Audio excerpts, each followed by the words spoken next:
Hello again, and welcome back to the Illegally Cited YouTube channel. This is Jesse, aka BGFH, and I'm back for kind of a channel update video and sort of an also kind of a PSA type of video this time.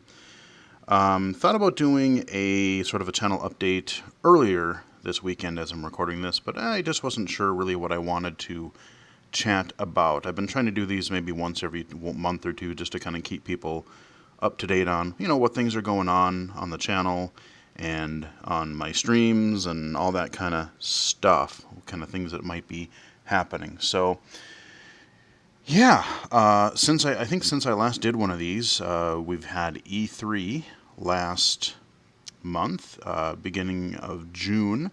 Did something a little bit differently this year. So I do have a E3 2019 playlist, and basically, instead of doing a few summary videos set to some background game footage, I decided to, hey, you know what? Okay, I'm doing this whole streaming thing. Let's try a little bit of live streaming some of these conferences where I could. And, just kind of getting the reactions and watching everything live along with everyone else. Like, I'm going to watch them anyway. So, hey, why not, just do that and get my thoughts out there. So there are videos for pretty much all of the press conferences except for Devolver Digital's short little one, which I wasn't able to really find live at the time.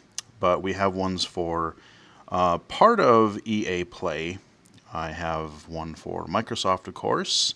No Sony this year, so that's not going to be a thing. We have Ubisoft. We have Square Enix, PC gaming show, and of course the Nintendo Direct. So lots of E3 reactions and thoughts and live stuff happening there. So all that is archived on the channel and is unlocked for everybody.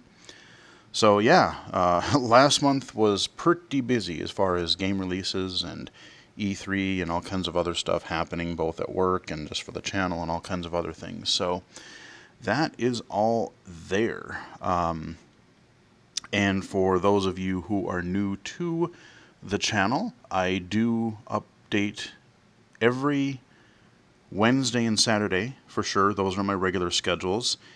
And as of recently, I've kind of been doing a sort of Mixer Monday-esque thing where usually I do Mixer streams sometime during the weekend because that's usually when I have the most time to do it, unless something really miraculous comes out, during the week that I really want to play or really want to cover, and I have a little bit of time to do it.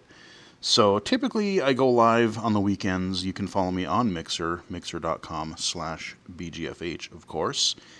And, but yeah, so once they get archived and if they record, because sometimes they don't, sometimes I have some, but I have technical issues every once in a while, but if they get archived, a lot of these are, super timely. It's just like, hey, I'm going to play a game. If people want to watch it, if people want to see what a game is like for an extended period of time, sure, we'll do that. And so that's where I thought, well, instead of making these a regular Wednesday, Saturday video, that's where I can do all my other stuff. I can do hardware reviews, spotlight videos, accessible games, hardware, VR, all kinds of stuff. So that's when I'll do that. But then these Mixer Mondays is just sort of like I said, people can go back and watch those archives of the streams if they want to.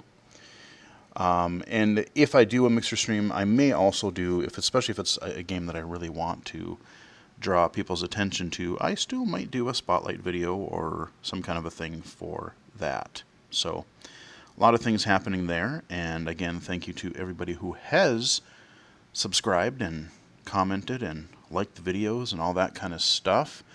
We're slowly, we're keeping steady. Right now we're at, what are we at here? Let me crank on the old magnifier really fast, and holy crap, that is big. But we are, if I can find, okay, there we go. Wow, yeah, that's ginormous. 1638, so 1638 subscribers. Like I said, it wasn't that long ago where we just hit 1600, so yeah, things are still kind of climbing. So thank you for that. A lot of different other content besides E3 out on the channel. I've got some hardware reviews out, a couple more coming. I did break down, I know I was sort of debating whether I wanted to or not, but yeah, I have no willpower. I'm a nerd. I had to see what wireless VR was like. That just seemed intriguing, especially when you have full motion controllers and not this kind of half-baked thing that the Oculus Quest had. So yes, I did pick up an Oculus Quest, and I have a review of it. Both the hardware and the app, which needs a little bit of work, but it's passable. It kind of works for the iPhone, and it's also available for Android. And then I did pick up a separate case. Since this is a portable headset, or semi-portable, I picked up kind of a protective case on Amazon for it. So, a few reviews there. Covered some games. Like I said, all kinds of stuff. Gonna have more hardware reviews coming up. Got a whole bunch of more games coming up. There is a game that I'm probably gonna have to be covered. Well, I know there's no probably about it. There's a little game called Eagle Island that you may or may not have heard of me talking about before. And that is coming out on the 11th. I can finally talk about this game. I've been wanting to say something. I've tweeted about it a few times in various places, but it's out on the 11th, and I can finally show this game to people. So the thing with Eagle Island is you're still probably going to need some vision to actually play the game. But that being said, this is a perfect example of how even, let's say somebody has some vision, the accessibility features that they put into it, both visually, audibly, go a long way to being really helpful. Because, like I said, I might be able to see the game if I have text-to-speech or if I have other things, other accessibility features. I can use the remaining vision that I do have to actually enjoy the game and not struggle my way through UI and menus and all kinds of stuff like that. So that's all I'm really going to say here. But once Eagle Island is out, that just might be Saturday's video. Because 11th is on Thursday, I think. So I don't know. Might be a bonus video. Might be a Saturday video. Haven't decided. But for sure that is coming. So like I said, we've got more games. We've got more hardware. We've got more VR. I've been playing a lot of Bloodstained Ritual of the Night. Today's video was going to be my Mixer archive of that, and then I was going to do the spotlight video for people who just want a little bit shorter look at that game. Because if you like Castlevania, especially if you like games like Symphony of the Night, back on the PlayStation or the Xbox Live Arcade version, if you have that, it's a hell of a game. It's really good. It's really good, and I have not finished it yet. I thought I was hopefully going to get around to finishing it this weekend, but alas, I did not. I'm taking my time. We're still working our way through it, and it's a lot of fun. So that is another major one that is going to be coming that I already have recorded. So look forward to that. Got a bunch of accessible games that I'm also kind of looking into. I've recorded a couple of them already, and more that I need to do. So we're going to look at that. What else? So as far as channels go, that's basically what it is. Wednesdays, Saturdays on the channel. As long as I have the content to do it, we'll put something up on Mondays, and maybe if there's a holiday video every now and again, or if something really, really, really awesome comes out, accessibility-wise, there'll be a bonus video here and there. So you never know. But that's kind of an update on the channel. And also, since my last update video, like I said, things are just so busy. They're busy at work. I got a lot of stuff doing on the channel. And then I was also invited to be a co-host on the A4G Podcast, Accessibility for Gamers podcast. That is currently being hosted by Riley Rose Frazee. And got that page up right here. So it's, Anchor. I can put a link to the link in the description to that. And I have linked it on Twitter as well. So if you follow me at BGFH79, you'll also find links there. But she started that on her own, did a couple episodes, and then asked if I wanted to be a guest on it. Like I said, you've probably seen us kind of having conversations on Twitter over the past couple of years, and she's been following me on the channel and Mixer and all kinds of things like that. So, but yeah, she said, do you want to be a guest? Do you want to possibly co-host? Because you're doing a podcast, you kind of don't want to just babble incessantly by yourself. I totally get that, because I thought about doing a podcast at one time too, but that's where sort of these channel update videos have come into play, because, like I said, you can only listen to one person drone on about whatever it is. Even if it is interesting, you can only listen to that so much. So yeah, A4G Podcast. It is on Anchor, and it is also on Spotify and a few other places. Still hasn't gotten onto Overcast for whatever strange reason. I'm hoping that changes pretty soon, because that is currently my podcasting app of choice on my iPhone. So hopefully that becomes a thing. Come on, Overcast, get on it. But yeah, so we've talked about a lot of different things in there already. We've talked a little bit about just kind of our gaming background, some assistive technology stuff. We've done things on, just supporting games, supporting game developers, and all that kind of stuff. Every Sunday is when we release those, and sometimes she will also have additional content during the week, usually on Thursdays. So, unfortunately, I have this little thing called a day job, and so evenings I could do it, but maybe we'll do that again. Maybe we won't. Yeah, she'll have some extra content sometimes throughout the week, so keep an eye out for that.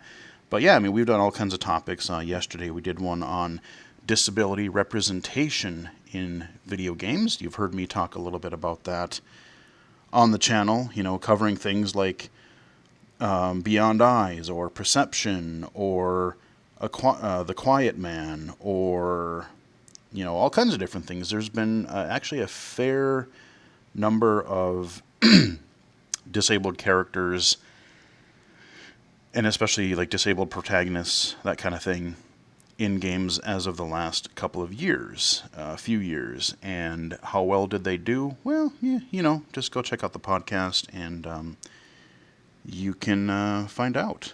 But yeah, so that's also a thing. So yeah, videos, streaming, podcasting, God only knows what else I'm going to get myself into here pretty soon.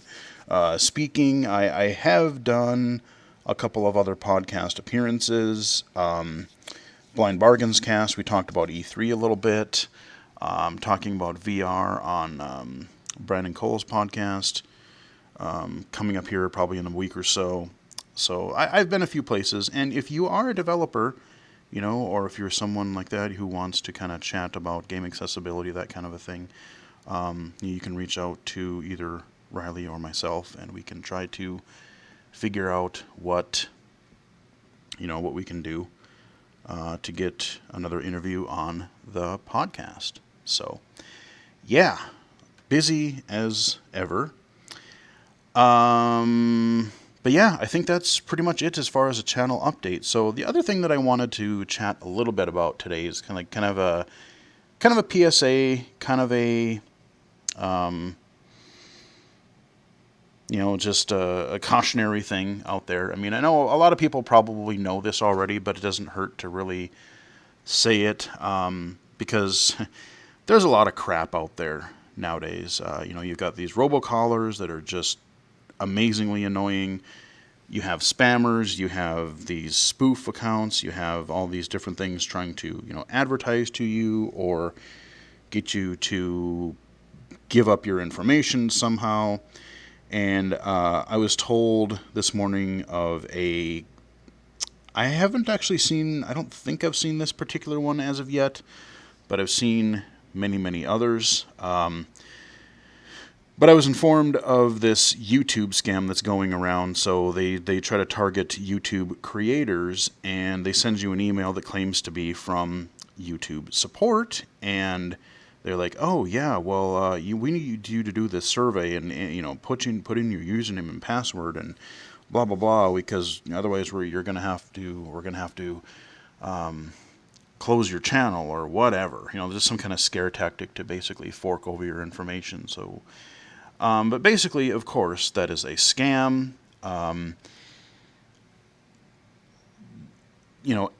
First and foremost, anyone who sends you an email that is asking for your personal username and password or account information, credit card number, anything like that, that's just plain old clue one. I mean, that is just a scam. Even if a thing says, hey, click this link to update your account, unless it's something that I know that I have done, like let's say I go to a website myself and I say, oh crap, I forgot my password, I can't remember. So I send a reset thing and it sends to my email. Then I'm like, okay, yeah, I can click this link because I know I just initiated that. Otherwise, I will, let's say it's my bank, or let's say it's PayPal, or let's say it's just some account that I use. Maybe it's my mail account, or maybe it's my YouTube account, whatever it happens to be. I typically don't follow links in emails. Like, usually they're alerting me to something, and there'll be some sort of, once I log into the website or app or whatever it happens to be, there will be some sort of message. There'll be some sort of a notification or message or inbox, something or other, that will have that same information. So if I manually go to, let's say I get an email from YouTube or I get an email from PayPal, I will go to that website manually and I will log in, and then I will look for any kinds of notifications. Like I said, I've gotten... you talk about all these robocalls, but I've gotten I regularly get them. I get them from this supposed Apple. Oh, your recent purchase, and like I didn't buy that. And then you look and it's like, oh, that's not even Apple. I've got it from Apple. I've got it from I think I've gotten maybe one or two from YouTube, but PayPal I get them all the time. Verizon, like I said, any service that you pretty much use, you can get these spoof emails. So, definitely pay attention to those types of things. A couple of things that I will do, like I said, first and foremost, if I get one of these messages, basically here's my train of thought. I get a message and I go, okay, that's interesting. Maybe not real. I don't know. First thing, I'll kind of take a look at the body of the message just briefly. And my first tell, at least right now, like I said, I'm scared when a lot of these overseas scammers actually bother to learn proper English, because then people are in trouble. But a lot of times you can tell, like, there'll be some broken English in the message. There'll be just some little word that's not quite right. You can just tell. And then you're like, okay, yeah, more than likely that's not a typo. More than likely that's just some foreign scammer trying to waste everybody's time. And the very next thing, if not the first thing that I do, is a lot of times I'm checking this on my phone, but I will go up and I'll go to the top of the message and look at the person's email address, because it'll say, like on the phone, I'll tap it and it'll say like from Apple or whatever. And I'll double tap the Apple link, and then I look at the details for that, and it'll say like some random number string at yahoo.com or whatever. I'm like, oh yeah, that's obviously a scam. So then, I back out, go back to the message, and just delete it. And the first thing I will also say is, do not respond to these people. Do not respond to them, because of course then they know you exist, and then they can try to hammer you even further. So I do not respond to them. I do not acknowledge them. I actually had they tried like actually 3 times, I think it was. In the last week and a half, there was some, I don't even know what it was, but it was some weird hack company that was trying to, like, oh, we liked your channel and you should we have this thing for the new Harry Potter mobile game, and like it's a thing where your viewers can get all these special bonuses and things. I'm like, no, I want nothing to do with this garbage spam, this hack stuff. And they're like, we're really, really trying to reach you. I'm like, nope, I didn't even reply to say I'm not interested. And hopefully they won't contact me again. I'm not going to support junk I don't believe in, and I'm not going to support just, weird hacks for the sake of whatever. So yeah, and once I determined that it is a spam message or, something that's trying to do a phishing attack or malicious, whatever it is, a lot of times, what you can also do is then you can go open like a browser window, go to Google, or go to that particular company's real website, and then I will look up. So like PayPal has one, I think Verizon has one, Apple I think has one. Like I said, a lot of these major companies will have an email address that you can send. You can forward these messages on to, like I think the PayPal one is like spoof@paypal.com or something like that. And you can forward them that message, and then they will kind of look at it, and then they will try to go after, of course they can go after it, and, it's just like a whack-a-mole where you hit one and 13 other ones pop up. But, at least maybe, you're giving them a clue, and, maybe maybe eventually they'll get some sort of weird kind of, spam ring or something that's causing a lot of these things. I don't know, but like I said, I will try to submit some of these fraud emails to the actual sources and go, yeah, hey, by the way, here's another one trying to scam people again. So that's another thing that you can do. So like I said, I look at the message, I look at how it's written. Like I said, I dread the day when they bother to actually learn proper English.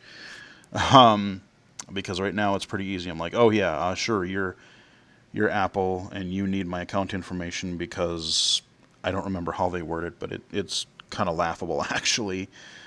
So I look at the message, I look at the sender, and look at their actual address and see if it comes from, and some of them will be crafty. Some of them will be like mypaypal.com or something. So it's not PayPal. So they try to make it sort of believable. Like some of them don't even try, but some of them will actually try to be like, mypaypal.com instead of paypal.com. So they'll try to make it look at least semi-believable.